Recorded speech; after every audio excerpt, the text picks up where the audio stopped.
эрисиз аялдар эмне кылсын? Алардын дагы каалоосу бар. Алардын дагы ыстык жан, алардагы жеп ичери бар, алардагы каалоосу бар.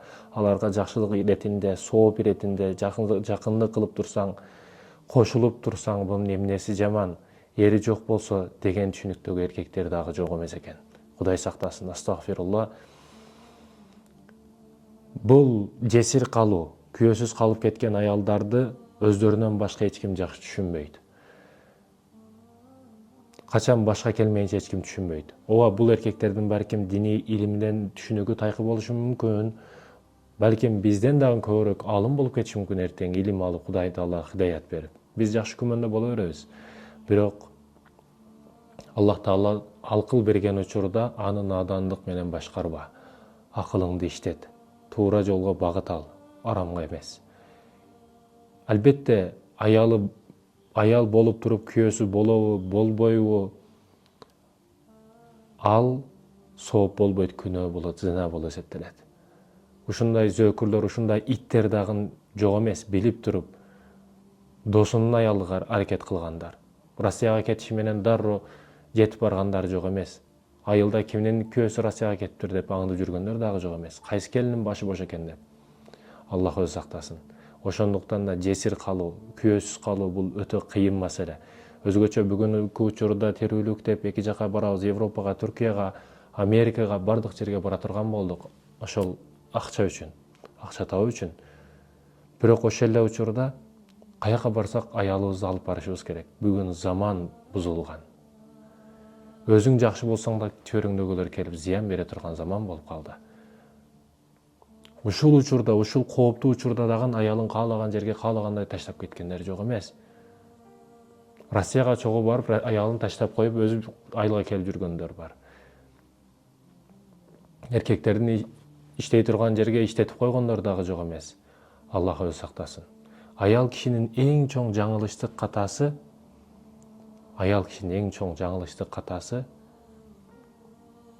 өзү сүйдүм деп ишенип, мага күйөт деп ишенип, бирөөгө өмүрүн арнап койгону эң чоң катасы да. Ал эркек тойго чейин, жетип алганга чейин миңдеген убадаларды берет, ар кандай белектерди берет, айтор миң түйшүк менен көйгөй маселелерди айтып, жакшылыктарды айтып, жаманын айтып, айтор ар кандай жолдор менен авырайт, алдайт. Ошол жетип алгандан кийин каалагандай колдонушту баштайт да. Бул өкүнүчтүү маселе. Башка келмейинче билбейсиз дедик, биз окуялардан айтып, мен англис тилде ушул университетке келип окудум дейт. Англис тилде окуп, ошо 2-3 курс болгон учурда да бир жигит мага атайын келип жүрүп, таанышып калдык. Ал менен таанышып, бул болгон окуя. Таанышып жүрүп, сүйлөшүп жүрүп, ошентип мага үйлөндү. Бул сүйлөшүп жүрүп үйлөндү да. Бүгүн сүйлөшүп үйрөнүш керек, түшүнөсүң, бири-бириңди катаң көрөсүң деп аткандар бар го. Жакшысын көрөсүң, жаманын көрөсүң, анан баягы уверенный болуп каласың, ишеничтүү болуп каласың, ал мени багат же ал мени бактылуу кылат деген нерсеге. Ошон үчүн сүйлөшүп турмуш кылыш керек деп айткандар бар. Мына сүйлөшүп үйлөнгөндөрдүн мисалы силерге азыр. Сүйлөшүп жүрдүк, ошо университетти бүткөнгө чейин сүйлөшүп жүрдүк. Ата-энем бербейм деди окууну бүткөнгө чейин, мен дагы тийбейм дедим. Айтор ошо университетти бүткүнчө чейин сүйлөштүк. Анын ичинде туулган күн, той болобу, башка болобу, чогуу барып жүрдүк. Анын шаарда машинасы бар эле, эки жакка айландырат эле, паркка алып барат, мороженое алып берет, киного чөбүз. Айтор бардыгын кылып жаттык дейт. Бирөөсүн кылабызбы десем, жок, бардыгын кылабыз деп. Ошо панорама, ошо парк, ошол тоолор эч кимиз калган жок. Мени алып барат. Досторунун чөйрөсүнө кошту, эркек балдарга кошту. Ал менен дагы өзүмдү ишенбесем дагы кээ бир адамдарга мажбур ишенесиң го. Бизнестеги шериңе мажбур ишенесиң. Ал балким туура эмес жүргөн болушу да мүмкүн, бирок ишенишке туура келет кээ бир адамдарга. Ошол сыяктуу ишенемин, ишенишке аракет кылам буга дагы. Мен менен сүйлөшөт, мен менен жүрөт бир гана, мени сүйөт деп ишенишке аракет кыламын. Ошол эле телефонун кээде текшертет, тазалатып коюп дейт. Кээде кызганып коем, кээде ал мени кызганып коет. Ошентип жүрүп, университетти бүткөндө үйлөнө турган болдук. Той дагы белгиленди, керектүү адамдарды чакырдык, той дагы өттү. Той болот, тойдун эртеси дагы болот дейт. Мен ушул сүйлөшүп жүрүп бир нерсени так ушунду түшүндүм дейт. Катты жазып аткан адам. Мен ушуну түшүндүм дейт. Сүйлөшүп жаткан учурубузда биз ката кемчилик жагыбызды бир дагы көрсөтпөппүз бири-бирибизге. Мен дагы ал дагы ката жагыбызды көрсөтпөппүз. жалаң реклама жашообузду көрсөтүппүз. Мен дагы ага жакшына кийинип барам, ал жакшы духилерди себеп барам, ал дагы мага жакшынакай кийинип келет, татынакай болуп келет. Машинасын мойкага түшүрүп, өзү дагы жуунуп келет. Айтор бири-бирибизге баягы реклама жашообузду көрсөтүппүз дейт да. Ошо тойдон кийин катай кемчиликтери чыга баштады. Жылаңач абалда ошондо аны көрдүм тойдон кийин. Маңкасы агып уйкудан турган учурда көздөрүнүн могу жерлерге кирлер толуп, түшүндө эмнелерди сүйлөп чыгат, үйдө эмнелерди кылат, канча үчтүк сигарет чегет, бүт ошондо реал жашоодо ачыла баштады дейт да. Мага жетип алгандан кийин жашоосу бүт өзгөрө баштады, мурдагы жигиттен эч нерсе калбады дейт да. Мурдагы мен ойлогон, мен күтүп жүргөн, мен үмүт кылган жигиттен эч нерсе калган жок. Ага ыйлайм, буга ыйлайм. Мен дагы иштетпеймин сени эч качан деген эркек иштейсиң деп калды. Ошо дипломум бар англис тилден, ошол бир жерде жакыныраак мектепте сабак бергенди баштадым. Сабак беришти баштадым. Артыбаган айлык, бирок барып келем. Ортодо ардан жыл өтүп бир кыздуу болдук. Бирок көбөм эч оңолоюн дебейт. Тескерисинен тескери баягы тоого чыгып алгам, эми чокудан ылыйга түшкөндү баштады дейт да. Эч ылыйга түшкөн жок. Эч көтөрүлөйүн дебейт. Чокудан түшкөн эч эле көтөрүлөйүн дебейт. Ошол күндөрдүн биринде жакындан сүйлөшөлү деп буга чейин дагы аз-маз ызы чуулар болуп келди. Бирок мен айтарымды айтып, дээримди деп, араны ачыкласак ачыклайлы, ажырашсак ажырашайлы, башка кылайлы деп, олуттуу сүйлөшөйүн деп, телефондон жазып, жумуштан убактыраак келип, ал дагы убактыраак келгин деп жазып жибердим. Бирок ал ичкен абалда, түшүнүксүз абалда кирип келди түнү бир маалда дейт.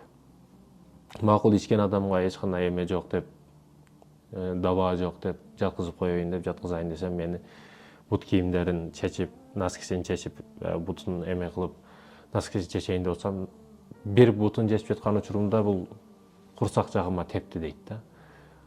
А эми бир тепсе эч нерсе болбойт деп туруп, кайра экинчи бутун чечип жаткан учурда ушундай каттуу тепти дейт. Мен ал учурда өзүмдү көпкө жоготуп коюпмун.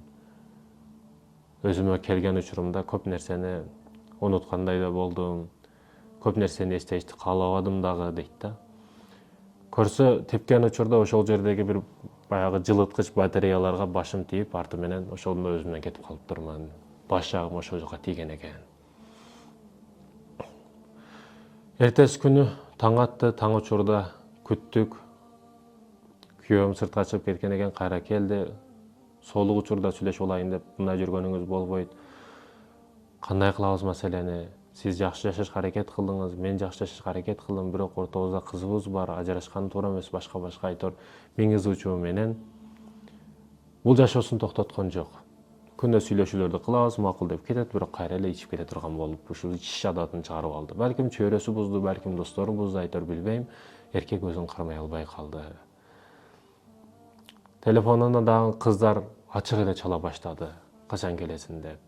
Ушундай бузулган күйөө менен мен кызганычка чыдай албай, өзүмдү баягы кызыл беттигимди козгоп, ошол нерседе туруп алдым дейт да. Болду эми ажырашабыз, болбойт деп. Бул жашоо болбойт. Сен ичсең, кыздар менен жүрсөң, каалаганыңды кылсаң, каалаган жерге барсаң, мен бул жерде сени дагы кошуп баксам, кызыбызды баксам, мектепте ардыбаган айлыкка иштесем, сенде эркектик барбы өзү? Сен менен качанга чейин, каерге чейин барам деп ажыраша турган болдук, ажыраштык. Бирок ажырашкандын жүгү оор дегендей, баягы кыз болуп ата-эненин колунда 20 жыл кыз бала бойдон болот экенсиң дагы, бир күйөөгө тийгенден кийин аял деген атка конот экенсиң, жубан деген атка конот экенсиң эгер ажырашсаң. Бунун жүгү оор экен. Ар ким туура эмес көз карашта карайт, эмне болсо эрден ажыраган. Эч бир эркек мындай жакшы көз карашта карабайт экен. Жеке менде ушундай болуп жатты. Күйөөсү жок, ери өлүп ажырашып кеткен, мындай болгон деген сөздөр өтө тездик менен тарайт экен. Группада аялдардын тилдеринде өзгөчө эркекмин дебей, эркек билбейт, аялмын дебейт, аял билбейт, айтор баардыгы теманын негизги башында менмин дейт да. Кошуна колуң дагы башкача көз караш менен карайт, баардыгы. Мунун жүгүнү көтөрүш өтө кыйын экен. Жубандыктын эрден ажырап чыкты деген сөз оор сөз экен чындыгына дейт. Ошентип адам бардык нерсеге көнөт дегендей көнүштү баштадым бул жашоого дагы. Аракет кылып, жумушумду дагы өзгөртүрүп, кызым бар ортодо, аны үчүн жашашым керек деп. Бирок иштеп жаткан жерибиздеги бир курбу болуп калган, подружка болуп калган, ал мен жашоомду билет элек, көбүнчө сырдашып турат элек. Күндөрдөн бир күн айтып калды, ошо менин тааныш бир байкем бар, ошого турмушка чыкпайсыңбы, ал дагы турмуш көрүп ажырашкан деди. Мен жок дедим. Бул суроо талаптар негизи буга чейин да көп келип турду мага. Мен жок деп принцибимде ушул нерсени бербестен турдум. Бирок курбум ишеничтүү болгондуктан, ал ишеничтүү бала дегендиктен мен макул деп, кайра айта бергендиктен макул дедим. Анан бир күн жолукмай болдук. Ал жигит дароо эле өзүнө байлап алды мени. Ал дагы көрсө намаз окуйт экен, мен дагы намаз окуйм. Бир шарт менен макул болдук. Мен сиздин өткөн жашооңузду сурабайм, сиз менин өткөн жашоомду сурабайсыз дей турган шарт менен макул боло турган болдук. Бардык нерсе тездик менен болуп жатты ал жигит менен. Өмүр өтө тез, убакыт өтө тез өтүп жатты. Ал ата энеси Түркияда жашайт экен, өзү дагы Түркияга кете турган болду. Күндөрдөн бир күн саарлап эле чалып, кечкиге билет ала турган болтамын. Сени дагы кошо алып кетем Түркияга. Ушундай шарт болду, кызыңды калтырып турасың бул жака, ата энебиз менен барып жашайбыз 1-2 жыл, анан кийин кызыңды кайра Түркияга дагы алып барабыз дей турган болдук. Апама таштай турган болдум кызымды. Кечке жуук макул деп билетин алынган, барды жок алынган. Анан кечке жуук кызымды уктатып коюп, апамды чакырып коюп, апаке дедим, кызыңыз уктап жатат, небереңиз уктап жатат. Мен күлүштү ошол чыга бериш жердеги паластын астына, килемдин астына коюп коемун. Мен курбуларымыкка кеттим, подружкамдыкка кеттим, 3-4 күн эс алып келем, башка кылып келем дей турган болдум. Дей турган болдум да, чыгат экенмин, кызымды жүзүнөн өбүп, бир нерсе жүрөгүмдү кайра өкөп жатты да, сен каяка кетип атасың? Эй, Сумайя, каяка жүрүп атасың сен? Не кылып атасың? Деген суроолор кайра өзүмдү жемелеп жатты. Миң алагды болоюн деймин, бирок баары бир ошол нерсе мени кайра жеп жатты дейт да. Машинага отурдум, эч нерсеге маани бербегендей болдум. Шоколад алып келиптир, шоколадын да жеген жокмун. Ойлонуп, эки жакты карап кетип жаттым. Ал сүйлөйүн дебейт, көңүлүмдү алайын дебейт. Аэропортко жолунда ушунчалык мага таасир берип, мен өзүм суроолорду берип, ушуга чейин балким мени самолетко шайтан алып кетип жаткандыр. Бир жакшы ойлор келип, сен Сумайя каяка кетип атасың? Кыргызстаныңды таштап, мекениңди таштап, кызыңды таштап, ушул сүйгөн мекениңди таштап каяка кетип атасың деген суроолор кайра мени эзди дагы, чочутту дагы, коркутту дагы, бир жактан кыжалат дагы кылды. Мен дароо машинаны токтотуңуз дедим ол жака. Токтогондон кийин өзүм сол жака өтүп, бир таксини табып, кайра кеттим дейт да. Ушунчалык сүйүндүм ошол жерде өзүмдү кылган жашоомдогу эң туура чыгарган чечимим ошол болсо керек деп ойлоймун. Себеби баягы жигит мени токто дагы деген жок, кет деген жок, башка дагы деген жок. Ал өз жолунда, мен өз жолумда. Мен кайра келип туура чечимди чыгардым деп ойлоп, сүйүнүп, кубанып, кызымды боорума алып, кучагыма алып, ушунчалык бактылуу болдум. Ооба, урматтуу мекендештерим, эже карындаштарым, бул чындыгында оор окуялардан мындай таасир алсаң кыйын, чындыгында кыйын. Мен азыр буга кошумча болгон окуялардын дагы бирин айтам. Бул дагы өтө кыйын маселелердин бири да. Машинада кетип атсам, бир аял жүктөрүндө колунда пакеттери менен базардан чыгып туруптур. Карасам, сулуу аял экен, жүзүндөн нуру чыгып турат, өзгөчө мени тартты дагы, анан дароо машинаны пайдаланып токтодум дагы, мен такси миниледим. Таксилик кылбайм өзү, машинам дагы өзү өтө көлөмдүү машина, сонун машина. Баягы эже дагы мынтип кыжалат болуп карады мени. Машина таксиби деп чындыгында. Ооба, такси, отуруңуз деди. Жүктөрүн аркага койдум дагы, өзү дагы отуруп кете баштадык. Баягы айнектен мынтип карап жаттым, алдыдагы айнек менен артында аялды карап жаттым. Өтө кайгылуу абалда кетип жатты. Кийин сурап, кандай болду, не болду? атыңыз ким? Тийише баштадым. Күлдүрөйүн деп, көңүлүн алайын деп, телефон номерин алайын деп, ошентип тийишип жаттым. Ал бир учурда эле түз турду дагы, сиз ойлонуп сүйлөңүз. Менин күйөөм кече жакында өтүп калды, каза болду. Мен анан, мен ашыкча болбоймун деп күлдүм, тамашаладым дейт да. Күлгөн учурумда бирөөнүн акылыңыз болсо, бирөөнүн көйгөй маселеси, проблемасы үстүнөн күлбөңүз деди дагы. Токтотуңуз машинаны деп туруп. Дароо. Акылыңыз болсо, бирөөнүн көйгөй маселеси үстүнөн күлбөңүз деп түшүп кетти. Жүктөрүн алды, пакеттерин алды. Мен дагы унчукпастан машинаны кайра тездик менен айдап, вагонго чыгып, тездик менен айдап кетип калдым ал жерден. Колундагы мыжыктаган акчаларын алдыга таштап койду эле мен алдымдагы отургучка. Мен алдына кетип атып акчаны карап, кайра баягы аял эсиме келип, ушул каяктагы бир аял мага акыл үйрөтүп жатабы? Бир кайсыз алсыз бир эрден чыккан аял мага акыл үйрөтүп жатабы деп өзүмдү мындай туура кабыл алыштын ордуна ошо туура эмес түшүнүп, туура эмес кабыл алып, өзүмдү өзүм жемелеп, баягы кызыл беттигиме салып кайра машинанын аркага айдадым дагы түз айдап келип, баягы аял базардын жанында эл көп жерде кетип аткан экен.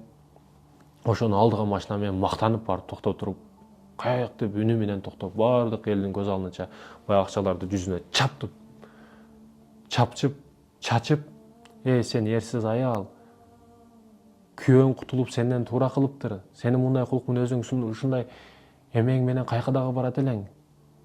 Сенден ажырап, сенден кетип, сенден өлүп кутулуптур. Сенден мындай башка жол жок эле, сенден кутулуп туура кылыптыр ошол күйөөң деп өтө катуу сөздөрдү айттым. Акчаны жүзүнө чапчып септим дагы өзүнүн акчасын.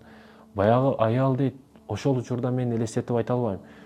Бети кызарып, көздөрүнөн шуулдаган жаштар агып атат дейт. Колдагы пакети жерге чачылып кетти, алмалары кошулуп чачылды.